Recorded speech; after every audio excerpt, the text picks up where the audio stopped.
સત્રની શરૂઆત કરીએ મારા બાળક માટે, બરોબર, તો તમે એની અંદર શું શું ગાઈડ કરશો? જે મેં આગલા વિડીયોમાં મારો સન છે જે 7 યર ઓલ્ડ છે, પહેલા ધોરણમાં ભણે છે ગુજરાતી માધ્યમમાં, રાઈટ.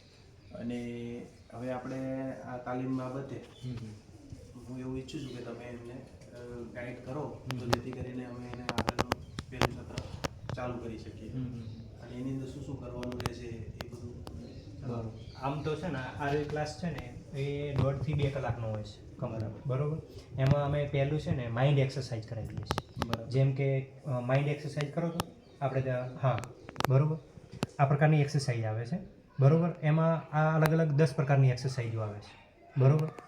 જેથી બાળકનું જે માઇન્ડ છે, બરોબર, લેફ્ટ એન્ડ રાઈટ સાઈડ બંને માઇન્ડ એ કોલેબ્રેશનમાં આવે છે, બરોબર. તો એ અલગ અલગ 10 પ્રકારની એક્સરસાઇઝ અમે કરાવીએ છીએ, જેમાં 15 થી 20 મિનિટ કરાવીએ છીએ, અને ત્યારબાદ હાર્ડ એક્સરસાઇઝ કરાવીએ છીએ.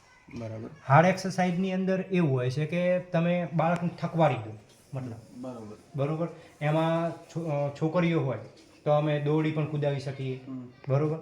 છોકરાઓ હોય તો કોઈ એવી હાર્ડ ગેમ રમાડી શકીએ છીએ, બરોબર. પછી તમે દોડાવી પણ શકો, બરોબર. તો 15-20 મિનિટની અંદર બાળક થાકી જાય, એના પછી શરીરની અંદર જ્યારે થાક લાગે છે ને ત્યારે આપણા બધા ટોટલ જે અંગો છે ને એ વર્ક મતલબ કમ્પ્લીટ કરતા હોય છે એવું આપણે માનીએ છીએ. ઓકે. બરોબર.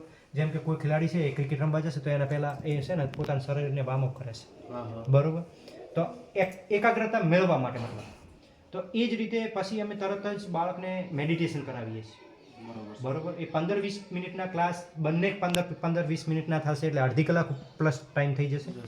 એટલે તરત જ અમે મેડિટેશનમાં બાળકને સુવડાવી દઈએ છીએ, બરોબર. એમાં આલ્ફા મ્યુઝિક સાથે બાળકને અમે થોડોક સમય રાખીએ છીએ, એમાં 30 થી 35 મિનિટનો સમય હોય છે, બરોબર.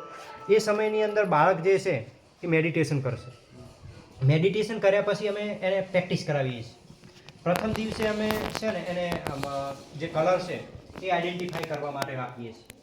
કોઈ અલગ અલગ કલરના સ્લેબ હોય, રમકડા હોય, તો બાળકને આપીએ છીએ તો એ અલગ અલગ કલર કરશે, બરોબર. કે આ લીલો છે, આ પીળો છે, આ લાલ છે, આ રીતના અમે કલર આપીએ છીએ. ત્યારે આપણે 3 દિવસ જેવું થાય તો 3 દિવસ પછી અમે આવા યુનો કાર્ડ રાખીએ છીએ. ઓકે. આ યુનો કાર્ડની અંદર કલર પણ આવી જાય અને આંકડા પણ આવી જાય. ઓકે.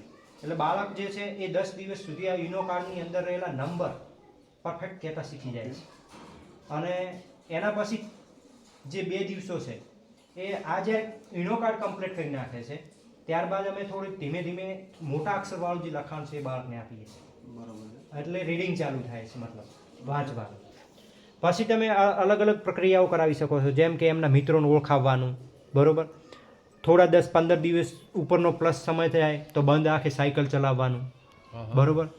પછી આવા જે નાના નંબરવાળા સિરિયલ નંબર જે નોટ ઉપર હોય છે એ આપીએ છીએ, તો એ પણ બાળક કમ્પ્લીટ શીખી શકે છે. તો એમ ઇમ્પ્રુવમેન્ટ, મતલબ આપણે જો ફોલો કરશું બાળકને તો જ ઇમ્પ્રુવમેન્ટ આવે છે. એટલે કોઈ પણ વસ્તુની એક્ઝામ લેવી જરૂરી હોય છે, એટલે અમે દરરોજની એક્ઝામ પણ લઈએ છીએ સાથે સાથે, બરાબર. તો બાળકનું ઇમ્પ્રુવમેન્ટ આપણને દેખાય છે કેટલું થાય છે એમ, બરોબર. ને આપણને વિશ્વાસ પણ આવશે, બરાબર. કારણ કે આધ્યાત્મિક વસ્તુ જેવી આપણને લાગતી હોય ત્યારે આપણને જ્યાં સુધી ખબર નહીં પડે, રિઝલ્ટ નહીં મળે ત્યાં સુધી આપણે માનીશું નહીં. એટલે દરરોજનું અમે પ્રેક્ટિકલ આવી રીતનું કરાવતા હોઈએ છીએ, અને 15 દિવસમાં મોટા ભાગના બાળકો જે છે એ કમ્પ્લીટ આ રીતે તૈયાર થઈ જતા હોય છે. ઓકે.